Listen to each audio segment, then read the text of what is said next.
大腿前方肌肉伸展運動。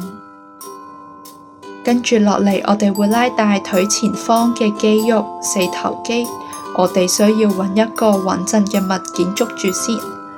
我哋會拉左腳先嘅，腰背挺直，左手捉左腳腳腕，然後再一次腰背挺直，眼望前方。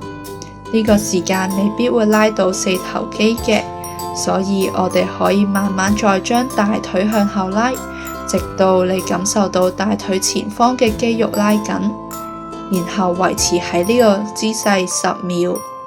1、2、3、4、5、6、7、8、9、10，放低左腳，然後拉右腳。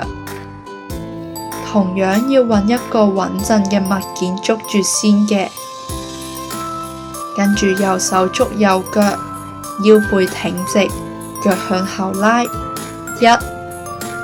2、3、4、5、6、7、8、9、10，然後將以上動作重複10次，每日做1次。而家係錯誤動作示範，有時拉起隻腳未必會感受到肌肉嘅拉緊，可能係因為身體向前傾咗。呢個時間要企返直，身體與站立腳成一直線，然後再將另一隻大腿向後拉。呢度係我哋今次運動嘅重點，大家想留低嘅話可以 cap 低張圖。想知道更加多嘅肌肉訓練運動同埋拉筋運動，可以 click 入我哋嘅頻道裏面。我哋下條片再見啦！